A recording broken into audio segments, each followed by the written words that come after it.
Good morning, good afternoon, good evening 11th class students. मेरे प्यारे बच्चों, जनरल ऑर्गेनिक केमिस्ट्री, यो organic chemistry, chemistry दे दनादन में आपका पुनः एक बार स्वागत है।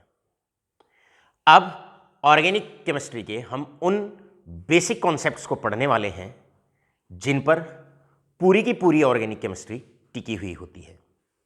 आशा करूंगा बड़े मन के साथ, बड़े दिल से, बड़े ध्यान से और पूरी कंसंट्रेशन के साथ आप जनरल ऑर्गेनिक केमिस्ट्री के सारे लेक्चर्स अटेंड करने वाले हैं।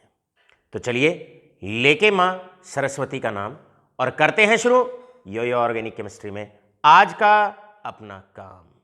क्योंकि पढ़ाई की चिंता को करने दूर आ गए हैं अमित चौहान सर और उनके दो कोहिनूर आईटी एक्सपर्ट वंश कैमरामैन यश के साथ करते हैं शुरू general organic chemistry. General organic chemistry lecture 1 में आज हम आपको पढ़ाने वाले हैं कुछ बेसिक टर्म्स ऑर्गेनिक केमिस्ट्री की, जिसमें सबसे पहली बेसिक टर्म आपकी होती है दैट इज बॉन्ड फिजन।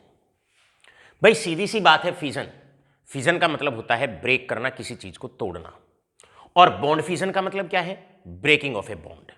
तो यहां पर हम लिख सकते हैं that is breaking of a bond, breaking of a bond. भाई किसी बॉन्ड को ब्रेक करना। अब बॉन्ड को जनरली दो तरीके से तोड़ा जा सकता है। ऑर्गेनिक केमिस्ट्री का मतलब होता है कोवेलेंट केमिस्ट्री, मतलब कोवेलेंट बॉन्ड को ब्रेक करना। अब जो कोवेलेंट बॉन्ड होता है it is a system of two electrons binding two atoms together. एक नॉर्मल कोवेलेंट बॉन्ड की अगर हम बात करते हैं तो उसके अंदर दो इलेक्ट्रॉन होते हैं और वो दो एटम को एक साथ बांध के रखता है। आइए देखते हैं। प्यारे बच्चों, हमारे पास बॉन्ड फिजन दो तरह का, पहला है होमोलाइटिक या इसको सिमेट्रिकल बॉन्ड फिजन भी हम कहते हैं। This is also known as symmetrical bond fission. अब होमोलिटिक बॉन्ड फिजन क्या होता है? अगर हमारे पास ये दो एटम्स हैं और इन दो एटम के बीच में ये एक बॉन्ड बना हुआ है, यानी कि ए बी कोई मॉलिक्यूल है और उनके बीच में ये एक बॉन्ड है। होमोलिटिक बॉन्ड फिजन या सिमेट्रिकल बॉन्ड फिजन का मतलब होता है जब बॉन्ड की ब्रेकिंग इस प्रकार हो कि दोनों बॉन्डेड एटम एक एक इलेक्ट्रॉन लेके सेपरेट आउट हो जाए। दोनों बॉन्डेड एटम एक एक इलेक्ट्रॉन लेके सेपरेट आउट हो जाए, बनेगा ए, बनेगा बी। अब इन दोनों एटम पर एक एक अनपेयर्ड इलेक्ट्रॉन है, दोनों एटम पर एक एक अनपेयर्ड इलेक्ट्रॉन है और इन दोनों पर किसी तरह का कोई अतिरिक्त चार्ज नहीं है। क्यों नहीं है? क्योंकि ए अपना इलेक्ट्रॉन लेके चला गया, बी अपना इलेक्ट्रॉन लेके चला गया। ऐसी स्पीसीज जिनके पास अनपेयर्ड इलेक्ट्रॉन होते हैं और उन पर कोई चार्ज नहीं होता है उन्हें हम कहते हैं free radicals. They are known as free radicals. So मेरे प्यारे बच्चों, सबसे पहले डेफिनेशन, और डेफिनेशन क्या है?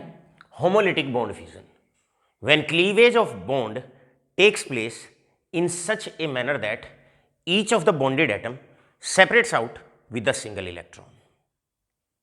क्लियर?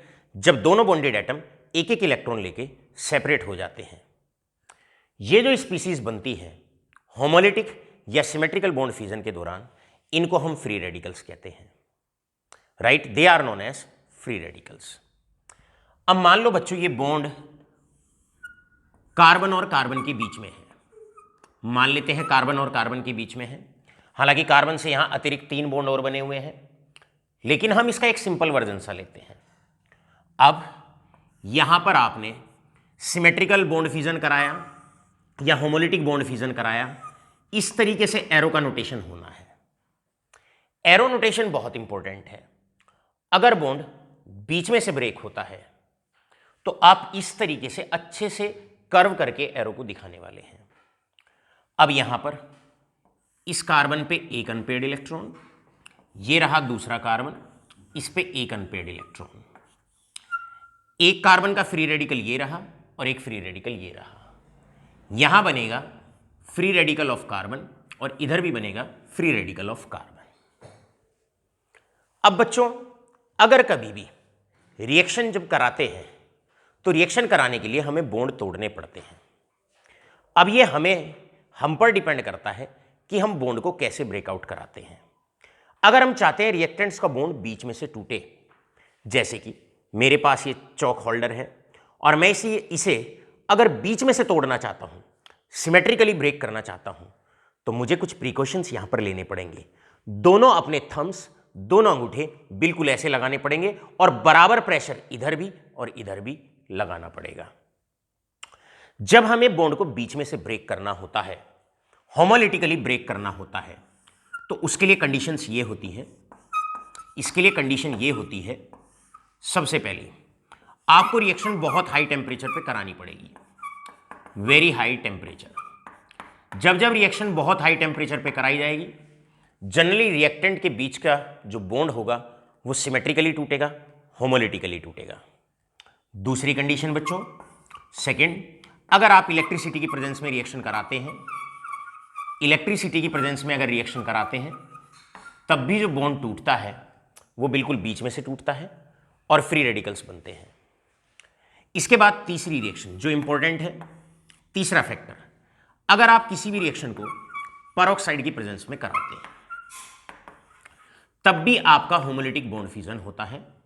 बॉन्ड जो टूटता है सिमेट्रिकली टूटता है। और चौथी कंडीशन है आपकी, फोर्थ कंडीशन है, that is in the presence of sunlight. UV light, H new, कुछ भी लिखा हुआ हो सकता है, कुछ भी आपका लिखा हुआ हो सकता है। तो अगर आपको बॉन्ड्स ब्रेक करना है, सिमेट्रिकली बॉन्ड ब्रेक करना है, होमोलिटिकली बॉन्ड फ्यूजन कराना है, तो जो रिएक्शन होगी वो जनरली 4 कंडीशन पे होगी, या इस टाइप का क्लीवेज मेजरली 4 तरीके से हो सकता है। बहुत हाई टेम्परेचर पे अगर आप इलेक्ट्रिसिटी की प्रेजेंस में रिएक्शन को कराते हैं, या मॉलिक्यूल को लेते हैं पेरोक्साइड की प्रेजेंस में और सनलाइट की प्रेजेंस में। याद रखिएगा, ये पॉइंट है होमोलिटिक बॉन्ड फ्यूजन कराने के लिए, या इसको हम कहते हैं सिमेट्रिकल बॉन्ड फ्यूजन कराने के लिए। अब प्यारे बच्चों, बॉन्ड दूसरे तरीके से भी टूट सकता है, जिसको हम कहते हैं heterolytic bond fusion. Heterolytic bond fusion का मतलब होता है unsymmetrical cleavage of bond. Unsymmetrical, इसका मतलब है अगर मान लो बॉन्ड कोई 2 अलग अलग एटम्स के बीच में है, 2 अलग अलग एटम्स के बीच में है, दोनों की इलेक्ट्रोनेगेटिविटी अलग अलग है। अब आप जानते हैं जो ज्यादा इलेक्ट्रोनेगेटिव होता है, इलेक्ट्रॉन पेयर उसकी तरफ जाना ज्यादा पसंद करता है, उसकी तरफ जाना ज्यादा पसंद करता है। तो इस वाले केस में क्या होगा, व्हेन बोथ द इलेक्ट्रॉन्स या electron pair, both the electrons या इलेक्ट्रॉन पेयर शिफ्ट हो जाता है to one of the bonded atom, to one of the bonded atom. ऐसे केस में यहां पर बनेगा ए पॉजिटिव और ये बनेगा बी नेगेटिव, ए पॉजिटिव और बी नेगेटिव। तो हेटेरोलिटिक बॉन्ड फ्यूजन में क्या होता है, बॉन्ड किसी एक साइड से टूटता है, या हम कह सकते हैं हेटेरोलिटिक बॉन्ड फ्यूजन के दौरान इलेक्ट्रॉन पेयर शिफ्ट होता है to one of the bonded atom, या one of the bonded atom separates out with both the electrons. दोनों इलेक्ट्रॉन को एक एटम लेके चला जाता है। अगर बॉन्ड इस तरीके से टूटता है तो इसे हेटेरोलिटिक बॉन्ड फ्यूजन या अनसिमेट्रिकल बॉन्ड फ्यूजन कहा जाता है। All right all of you. प्यारे बच्चों, जब हेटेरोलिटिक बॉन्ड फ्यूजन होता है तो आपके बनते हैं कैटायंस और आपके बनते हैं एनायंस। कैटायन और एनायन को हम चार्ज रेडिकल्स कहते हैं। इन रेडिकल्स पे चार्ज होता है और इनको हम चार्ज रेडिकल्स कहते हैं। तो चार्ज रेडिकल्स की कैटेगरी के अंदर आते हैं कैटायंस और एनायंस। अब मान लो ये बॉन्ड कार्बन और कार्बन के बीच में है और किसी भी कारण से दोनों इलेक्ट्रॉन एक कार्बन पे चले गए, या एक कार्बन दोनों इलेक्ट्रॉन को लेके निकल गया, तो बच्चों यहां पर एक कार्बन पर आएगा नेगेटिव चार्ज, क्योंकि दोनों इलेक्ट्रॉन उस पर आ गए, उस पर आएगा नेगेटिव चार्ज। ये वाला कार्बन इस कार्बन का इलेक्ट्रॉन भी लेके चला गया, तो इस कार्बन पे आएगा पॉजिटिव चार्ज, इस पे आएगा पॉजिटिव चार्ज। इसका मतलब यहां पर आपके कार्बन का कैटायन बनेगा और कार्बन का एनायन बनेगा। याद रखो, वो कार्बन जिस पे पॉजिटिव चार्ज होता है इसको हम कार्बोकैटायन कहते हैं, इसको कहते हैं कार्बोकैटायन, इसको हम कार्बोकैटायन कहते हैं। और वो कार्बन जिस पे होता है नेगेटिव चार्ज उसको हम कहते हैं carbanion, then that is known as carbanion, इसको हम कार्ब एनायन कहते हैं। साथ के साथ कार्बोकैटायन को कार्बोनियम आयन के नाम से भी हम पहचान सकते हैं, कार्बोनियम आयन या कार्बोकैटायन, राइट। और वो कार्बन जिस पे नेगेटिव चार्ज होता है उसको हम कार्ब एनायन कहते हैं। सो बेसिक सा डिफरेंस क्या आया? बेसिक डिफरेंस आया होमोलिटिक बॉन्ड फ्यूजन में, क्लियर, दोनों एटम सेपरेट आउट होते हैं with single electron. Heterolytic bond fusion में क्या होता है, बॉन्डेड एटम में से एक एटम, और स्पेशली जो ज्यादा इलेक्ट्रोनेगेटिव होता है, वो दोनों इलेक्ट्रॉन को लेके सेपरेट आउट हो जाता है। इस दौरान आपके कैटायंस और एनायन बचते हैं। अब अगर आप ऑर्गेनिक केमिस्ट्री पढ़ रहे हैं तो ज्यादातर जो बॉन्ड टूटेंगे वो कार्बन और कार्बन के टूटेंगे, वैसे कोई भी टूट सकता है, राइट। अब यहां पर बनते हैं फ्री रेडिकल्स और यहां पर बनते हैं carbocations and carb anions. All right all of you.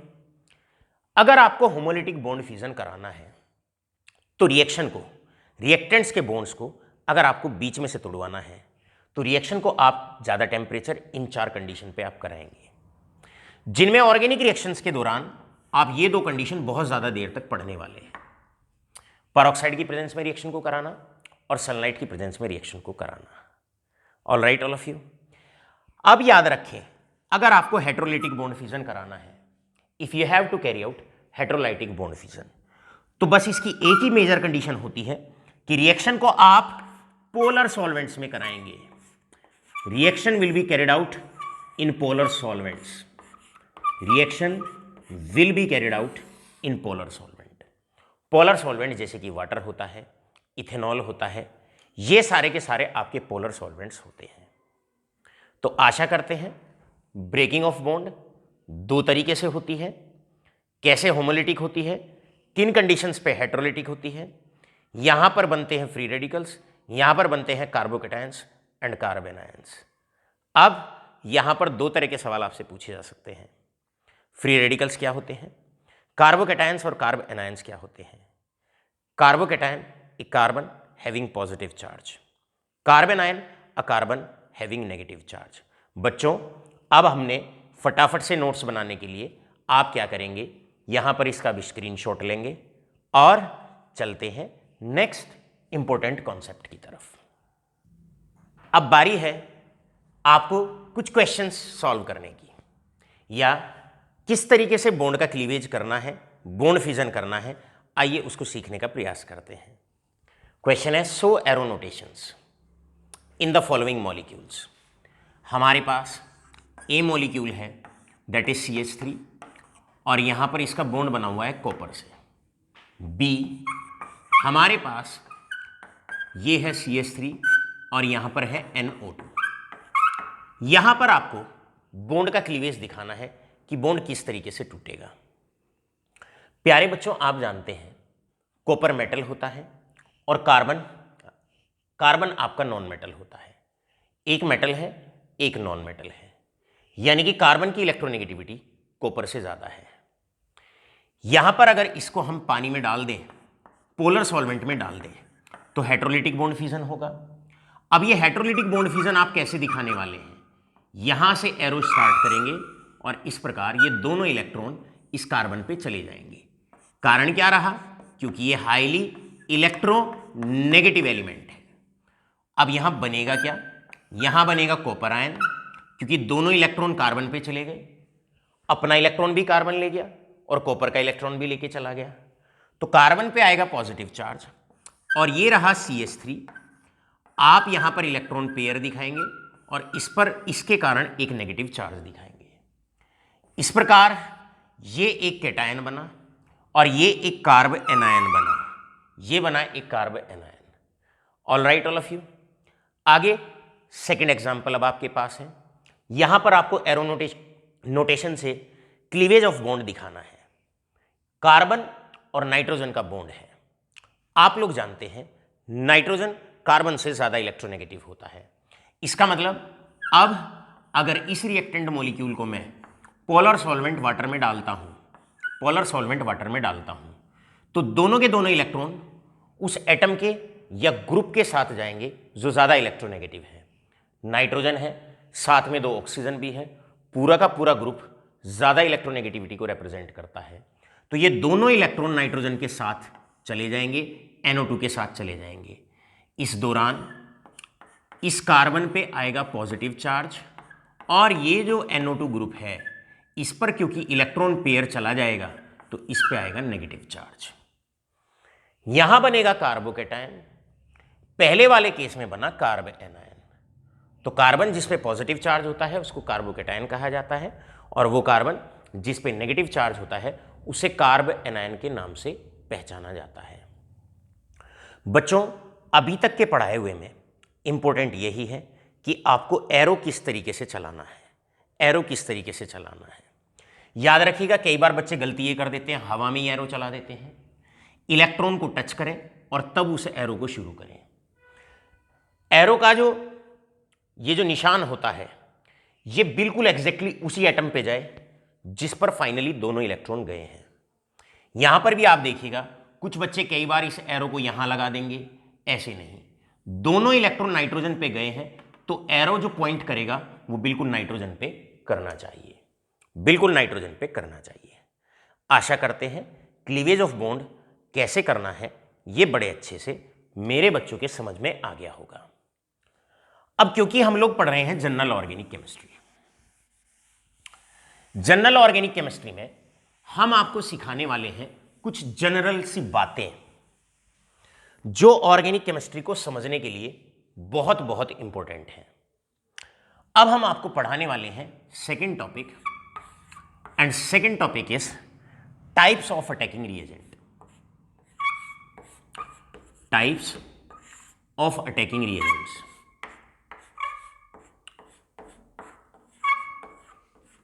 Second है बेटे हमारे पास टाइप्स ऑफ अटैकिंग रिएजेंट्स। हमेशा याद रखिएगा टाइप्स ऑफ अटैकिंग रिएजेंट्स।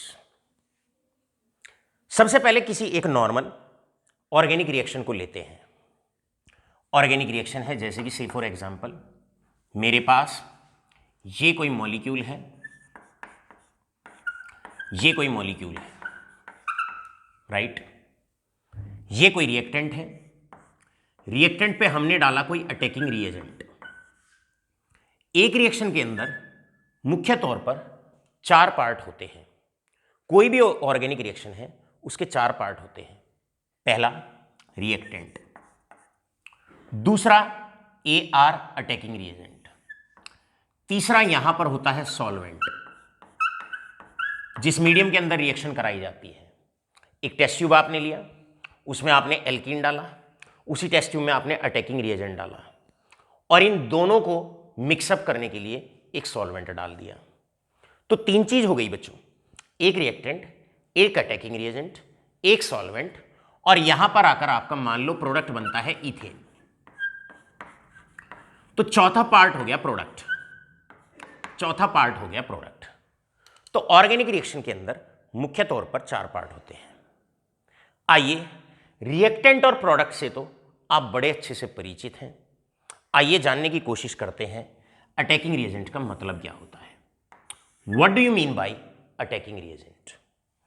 प्यारे बच्चों, हेडिंग हम लेते हैं यहां से, that is attacking reagents. Attacking reagents, देखो बेटे, अटैकिंग रिएजेंट्स मुख्य तौर पर वैसे बड़े तरह के रिएजेंट्स होते हैं, लेकिन आपके लेवल पर आपको 2 अटैकिंग रिएजेंट बहुत अच्छे से सीखने हैं। अटैकिंग रिएजेंट में first type of attacking reagent होता है जिसको हम न्यूक्लियोफाइल कहते हैं, that is known as nucleophile. Nucleophile. अब यहां से ऑर्गेनिक केमिस्ट्री बड़े फुल फ्लेज तरीके से स्टार्ट होती है। एक एक बात को ध्यान से समझना है। पहला अटैकिंग रिएजेंट होता है जो रिएक्टेंट मॉलिक्यूल पर अटैक करता है, उसको न्यूक्लियोफाइल कहते हैं। अब न्यूक्लियोफाइल, न्यूक्लियो का मतलब न्यूक्लियस और न्यूक्लियस का मतलब पॉजिटिव चार्ज सेंटर, फाइल का मतलब लविंग स्पीसीज। न्यूक्लियोफाइल वो होते हैं जो पॉजिटिव चार्ज सेंटर को लाइक करते हैं। Positive charge loving centre species, loving centre species, वो स्पीसीज जो पॉजिटिवली चार्ज लविंग सेंटर होते हैं, जो पॉजिटिव चार्ज सेंटर को लाइक करते हैं या पॉजिटिव चार्ज सेंटर पे जाके जुड़ते हैं, उनको न्यूक्लियोफाइल कहा जाता है। राइट? अब पॉजिटिव चार्ज सेंटर को बच्चों कौन लाइक करता है? आपसे मेरा सवाल है, हमने कहा न्यूक्लियोफाइल। न्यूक्लियोफाइल का मतलब positive charge loving centre species, वो स्पीसीज, वो अटैकिंग रिएजेंट्स जो पॉजिटिव चार्ज सेंटर को लाइक करते हैं। अब आपसे मेरा सवाल है, भाई पॉजिटिव चार्ज सेंटर को बच्चों कौन लाइक करता है? जिस पे खुद नेगेटिव चार्ज हो। इसका मतलब नंबर 1, न्यूक्लियोफाइल वो होता है जिस पे खुद नेगेटिव चार्ज होता है। इसका मतलब ए, ऑल एनायंस जितने भी नेगेटिवली चार्ज पार्टिकल्स होते हैं, जितने भी एनायंस होते हैं, क्योंकि वो पॉजिटिव चार्ज लविंग होते हैं, उनको हम न्यूक्लियोफाइल कह लेते हैं। Cl negative, Br negative, I negative, OH negative, NO2 negative, कोई भी रेडिकल जिस पे चार्ज होता है, नेगेटिव चार्ज होता है, कोई भी एनायन जनरली न्यूक्लियोफाइल होता है। ऑलराइट, तो हमने कहा पहले all anions are nucleophiles. B, लेकिन बेटे पॉजिटिव चार्ज सेंटर को वो भी लाइक करते हैं जिनके पास इलेक्ट्रॉन पेयर होता है और सेटिस्फाइड होते हैं, वो भी पॉजिटिव चार्ज सेंटर पे अटैक करते हैं। एक एग्जांपल, जैसे कि हैविंग लोन पेयर्स, जिनके पास लोन पेयर होते हैं एंड इलेक्ट्रॉनिकली सेटिस्फाइड होते हैं, इलेक्ट्रॉनिकली सेटिस्फाइड होते हैं। एक एग्जांपल लेते हैं, जैसे NH3 में दो तरह के न्यूक्लियोफाइल, पहला जिन पे नेगेटिव चार्ज है, एग्जांपल लिया Cl negative, Br negative, I negative, NO2 negative. Positive charge centre पे वो भी जाके जुड़ जाते हैं जिनके पास इलेक्ट्रॉन की अच्छी मात्रा होती है, वो भी जाके पॉजिटिव चार्ज सेंटर से अटैक कर सकता है। एक एग्जांपल अमोनिया का लेते हैं। नाइट्रोजन के लास्ट वाले शेल में 5 इलेक्ट्रॉन होते हैं, 3 उसने हाइड्रोजन से शेयर कर लिए, टोटल 8 हो गए। इसका मतलब नाइट्रोजन संतुष्ट हो गया। उस 5 इलेक्ट्रॉन में से 3 तो उसने शेयर कर लिए, एक लोन पेयर नाइट्रोजन पे बच गया, जिसे वो पॉजिटिव चार्ज सेंटर पे जा सकता है। इस लोन पेयर को पॉजिटिव चार्ज सेंटर को दे सकता है या उससे जाके जुड़ सकता है। इन्हें न्यूक्लियोफाइल्स कहा जाता है। अब मैं इन दोनों को कंबाइन कर देता हूं, और कंबाइन करके न्यूक्लियोफाइल की एक रिप्रेजेंटेशन बनाता हूं। तो न्यूक्लियोफाइल की रिप्रेजेंटेशन हो जाएगी Nu, जितने भी एनायंस मतलब नेगेटिव चार्ज, प्लस साथ के साथ यहां एक इलेक्ट्रॉन पेयर और लगा देता हूं। ये न्यूक्लियोफाइल की रिप्रेजेंटेशन हो गई। इसका मतलब आप न्यूक्लियोफाइल्स उनको कहने वाले हैं जिन पे नेगेटिव चार्ज होता है या जिन पे इलेक्ट्रॉन पेयर होता है, लोन पेयर होता है फॉर डोनेशन, और डोनेट कोई तभी करता है जब वो सेटिस्फाइड होता है। तो पहला अटैकिंग रिएजेंट न्यूक्लियोफाइल। न्यूक्लियोफाइल कौन होंगे? जितने भी एनायंस होते हैं वो न्यूक्लियोफाइल्स होते हैं, क्लियर है। और दूसरे तरह का न्यूक्लियोफाइल होता है ऐसे अटैकिंग रिएजेंट्स जिनके पास लोन पेयर होता है, राइट। दूसरा अटैकिंग रिएजेंट होता है बच्चों आपके पास जिसको हम इलेक्ट्रोफाइल्स कहते हैं,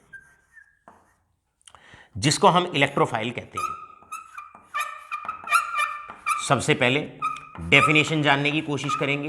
भाई इलेक्ट्रोफाइल का मतलब क्या होता है? देखो बच्चों, न्यूक्लियो का मतलब पॉजिटिव चार्ज, फाइल का मतलब लविंग सेंटर स्पीसीज, जो पॉजिटिव चार्ज सेंटर को लाइक करते हैं।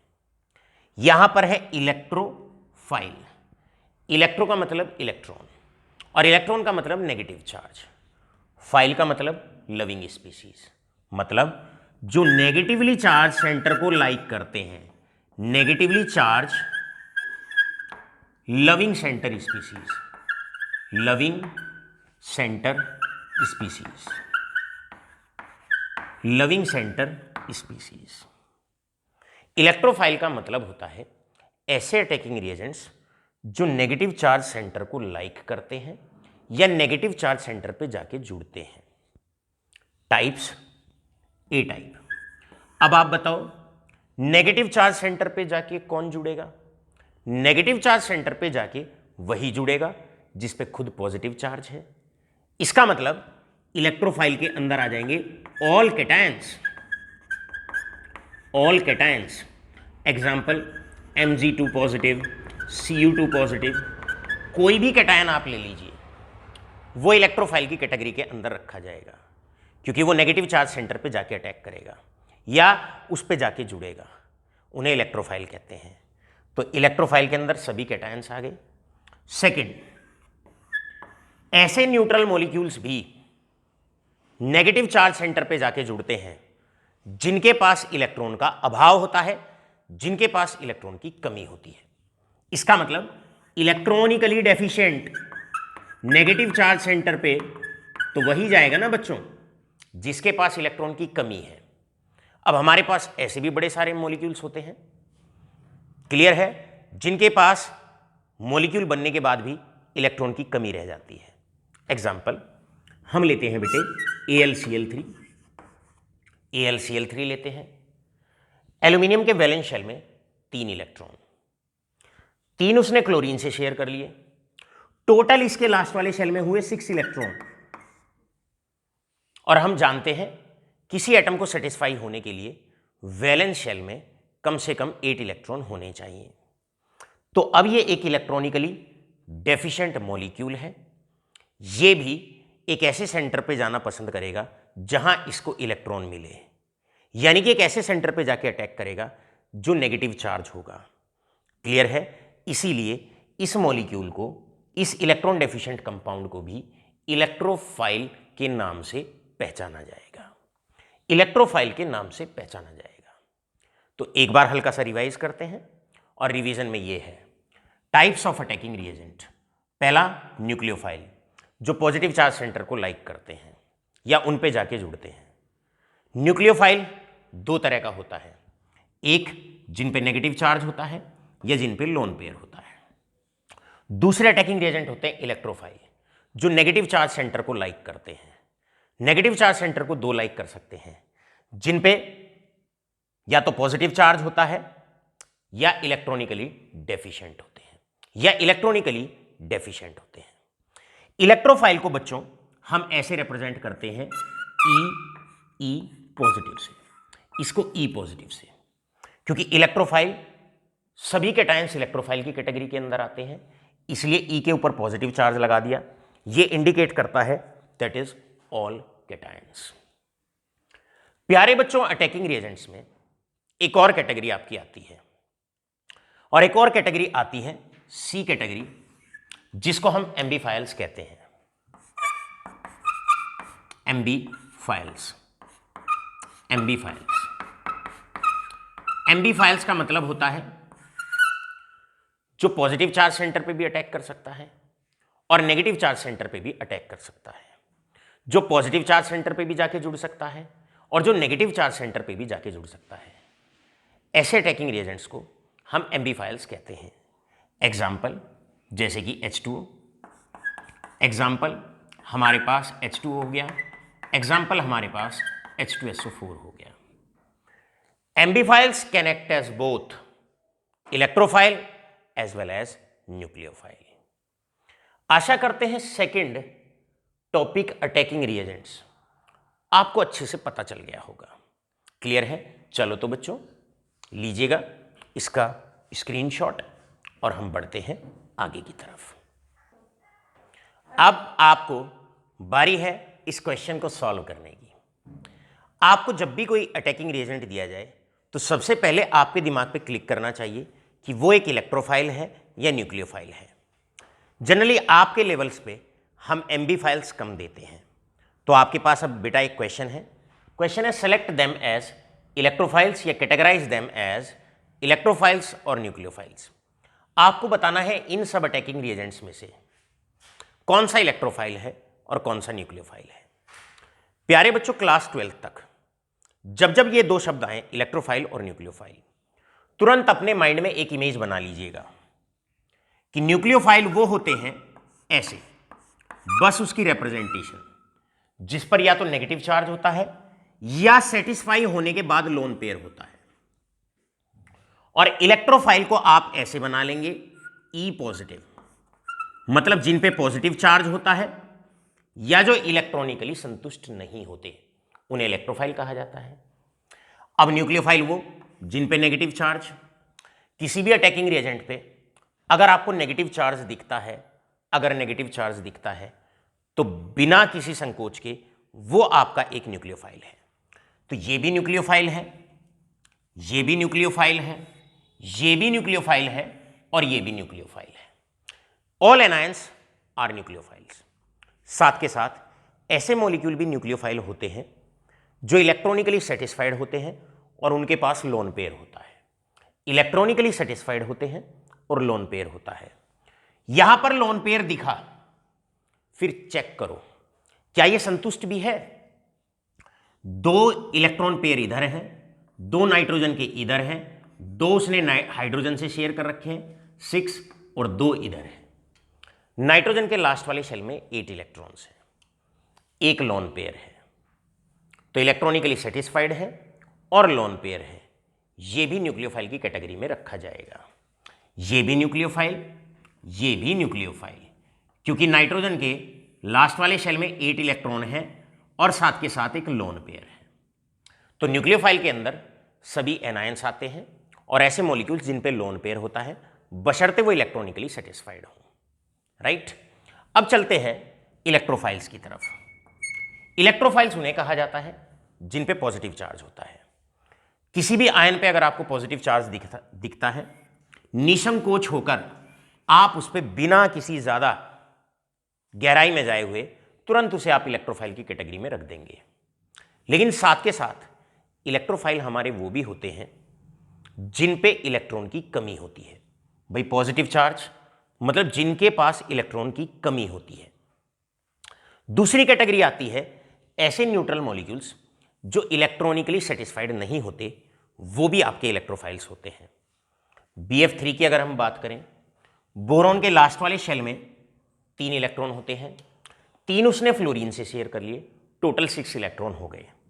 इसका मतलब ये आपका एक इलेक्ट्रॉन डेफिशिएंट कंपाउंड है। तो जितने पॉजिटिव चार्ज होते हैं या इलेक्ट्रॉनिकली सेटिस्फाइड नहीं होते हैं, they are placed under the category of electrophiles. तो ये सारे के सारे आपके इलेक्ट्रोफाइल हैं, सारे के सारे आपके इलेक्ट्रोफाइल हैं। अब एक बड़ा प्यारा सा क्वेश्चन IIT JEE में और नीट में पूछा गया, और क्वेश्चन था ये वाला। क्वेश्चन था सिंपल सा इतना कि भाई आपको डाइक्लोरोकार्बिन आपको दिया हुआ था और ये बताना था कि ये इलेक्ट्रोफाइल है या न्यूक्लियोफाइल है। कुछ बच्चों ने बड़े जल्दबाजी से इस क्वेश्चन का आंसर दिया, और क्या था क्वेश्चन का आंसर? उन्होंने देखा भाई लोन पेयर है, उन्होंने कहा न्यूक्लियोफाइल वो होते हैं जिन पे नेगेटिव चार्ज होता है या लोन पेयर होता है। अब बच्चे ने लोन पेयर देखती और सीधा कह दिया जी ये तो न्यूक्लियोफाइल है। मान लो आपने इसको न्यूक्लियोफाइल कह दिया क्योंकि इस पे लोन पेयर है। जानने की कोशिश करते हैं ठीक है या गलत है। लोन पेयर भी होना चाहिए और इलेक्ट्रॉनिकली सेटिस्फाइड भी होना चाहिए।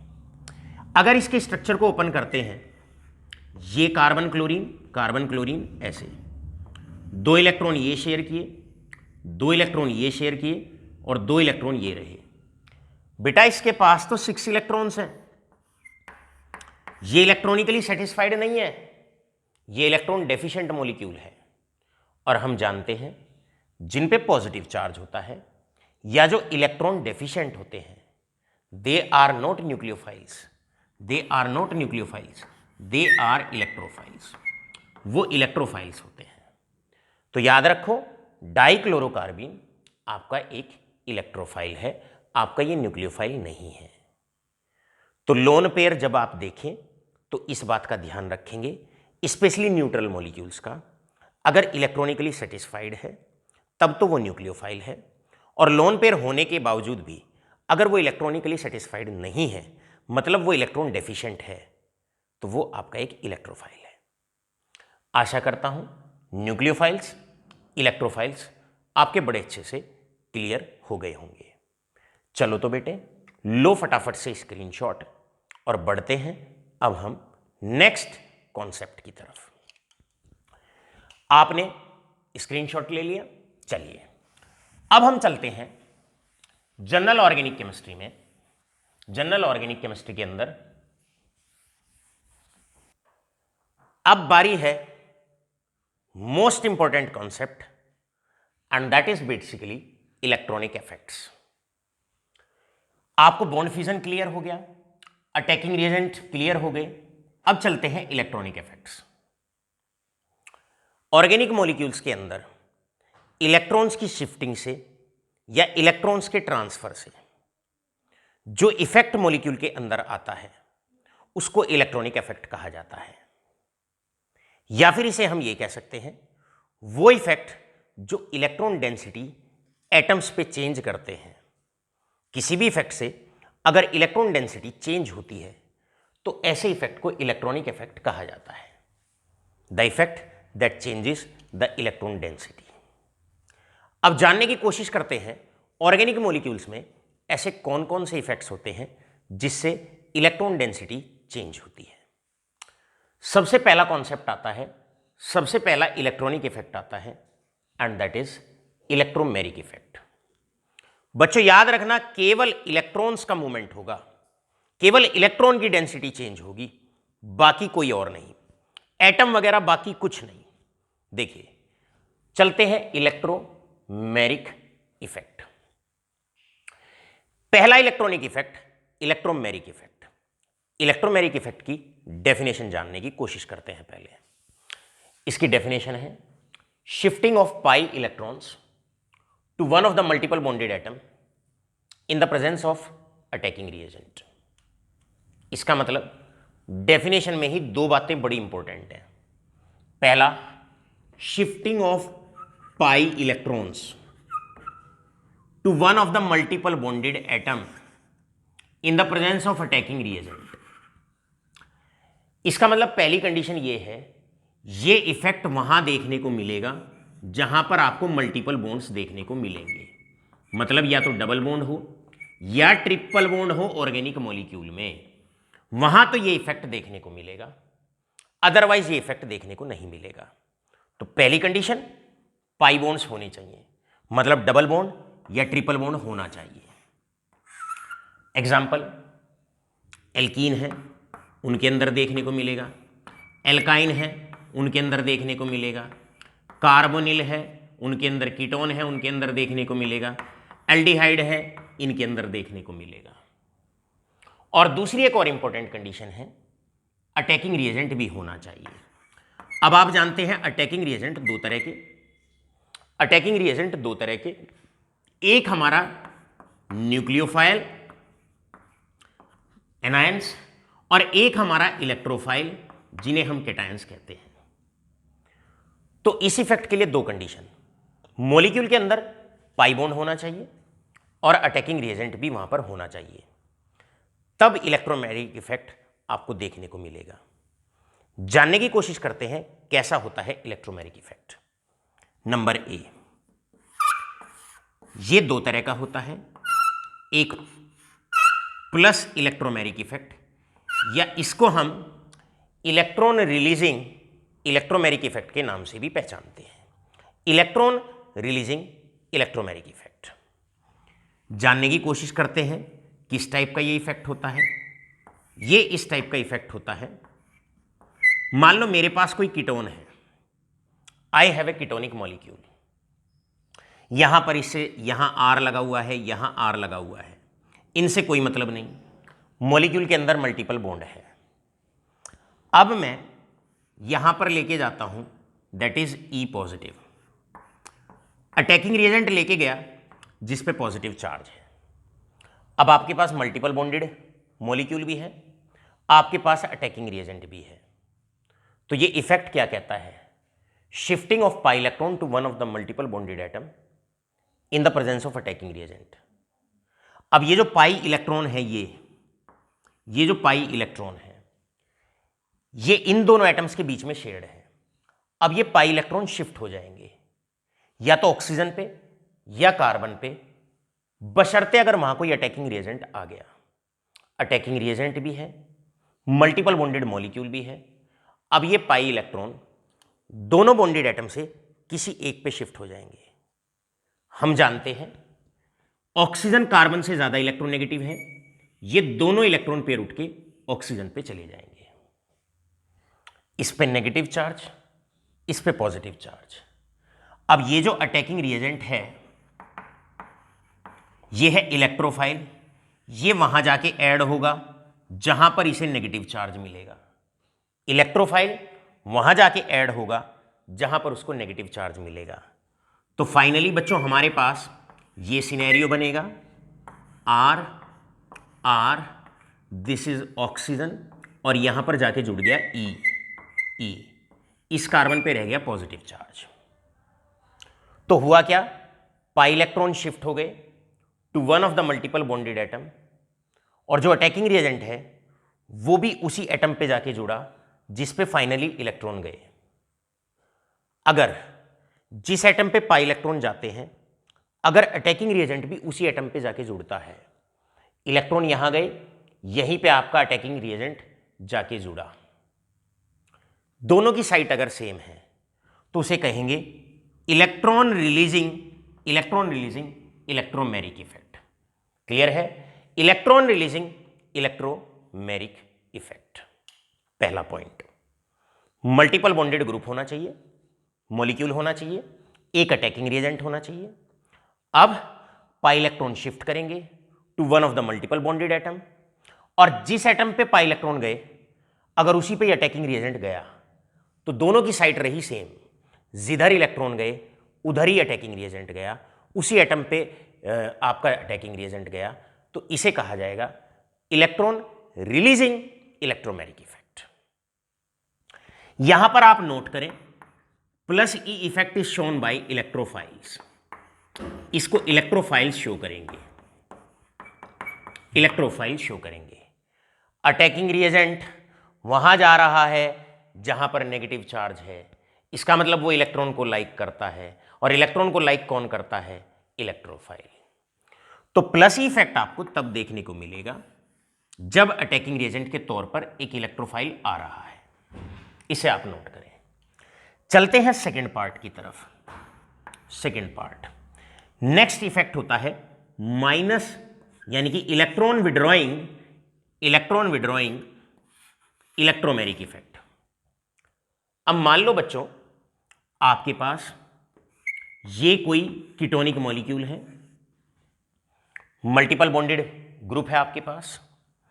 अब अटैकिंग रिएजेंट आपका आता है न्यूक्लियोफाइल जिस पे नेगेटिव चार्ज है। मल्टीपल बॉन्डेड मॉलिक्यूल है, अटैकिंग रिएजेंट भी है, दोनों कंडीशन सेटिस्फाइड है। तो अब होगी shifting of pi electron. Pi electron इधर शिफ्ट करेंगे जो ज्यादा इलेक्ट्रोनेगेटिव एलिमेंट है। न्यूक्लियोफाइल अब उस एटम पे आएगा जिसकी तरफ से इलेक्ट्रॉन गए हैं। तो यहां पर ये आकर ऐड होगा ऐसे न्यूक्लियोफाइल आकर ऐड होगा यहां, और इलेक्ट्रॉन जाएंगे ऑक्सीजन पे। इलेक्ट्रॉन गए ऑक्सीजन पे, देखिएगा ध्यान से, इलेक्ट्रॉन गए जिस एटम पे, न्यूक्लियोफाइल उससे दूसरे एटम पे गया है। फाइनली जिस एटम पे इलेक्ट्रॉन गए उससे दूसरे एटम पे अटैकिंग रिएजेंट जाके जुड़ा। इसका मतलब दोनों की जो साइट है वो अपोजिट है। ऐसे इफेक्ट को, ऐसे इलेक्ट्रोमेरिक इफेक्ट को माइनस ई इलेक्ट्रोमेरिक इफेक्ट या इलेक्ट्रॉन विड्रॉइंग इलेक्ट्रोमेरिक इफेक्ट के नाम से पहचाना जाएगा। हल्का सा एक बार इलेक्ट्रोमैग्नेटिक इफेक्ट को हम रिपीट करते हैं, हल्का सा इसको आपको समझाते हैं। इलेक्ट्रोमैग्नेटिक इफेक्ट का मतलब होता है पाई इलेक्ट्रॉन का शिफ्ट हो जाना to one of the multiple bonded atom in the presence of attacking reagent. अगर किसी ऑर्गेनिक मॉलिक्यूल में डबल बॉन्ड या ट्रिपल बॉन्ड है, डबल बॉन्ड या ट्रिपल बॉन्ड है, और वहां पर कोई अटैकिंग रिएजेंट आता है, तो पाई इलेक्ट्रॉन किसी एक मल्टीपल बॉन्डेड एटम पे, डबली बॉन्डेड एटम पे या ट्रिपली बॉन्डेड एटम पे शिफ्ट हो जाते हैं। अब अगर जिस एटम पे इलेक्ट्रॉन गए हैं अटैकिंग रिएजेंट भी उसी पर गया है, तो इसको कहेंगे plus E effect, plus electromagnetic effect. और अगर जिस एटम पे इलेक्ट्रॉन गए हैं अटैकिंग रिएजेंट अगर उससे अपोजिट एटम पे गया है, उससे अपोजिट एटम पे गया है, तो उसे कहेंगे माइनस, मतलब इलेक्ट्रॉन विड्रॉइंग इलेक्ट्रोमैग्नेटिक इफेक्ट। याद रखिए लास्ट डेफिनेशन, इलेक्ट्रॉन जिस एटम पे गए अटैकिंग रिएजेंट भी उस एटम पर गया, इसका मतलब अटैकिंग रिएजेंट इलेक्ट्रॉन को लाइक करता है, तो ये होगा इलेक्ट्रोफाइल। जिस पे इलेक्ट्रॉन गए और अटैकिंग रिएजेंट उससे दूसरे एटम पे गया, इसका मतलब अटैकिंग रिएजेंट इलेक्ट्रॉन को लाइक कर नहीं करता, इसका मतलब वो होगा न्यूक्लियोफाइल, वो होगा न्यूक्लियोफाइल। यहां पर आकर पहला लेक्चर कुछ बेसिक कॉन्सेप्ट्स के साथ, जहां पर हमने डिस्कस किया आपसे बॉन्ड फ्यूजन, जहां पर हमने आपसे डिस्कस किया टाइप्स ऑफ अटैकिंग रिएजेंट, और तीसरा टॉपिक हमने शुरू कर दिया दैट इज इलेक्ट्रॉनिक इफेक्ट्स। और इलेक्ट्रॉनिक इफेक्ट में पहला इफेक्ट आपको कवर अप कराया गया दैट इज इलेक्ट्रोमैग्नेटिक इफेक्ट।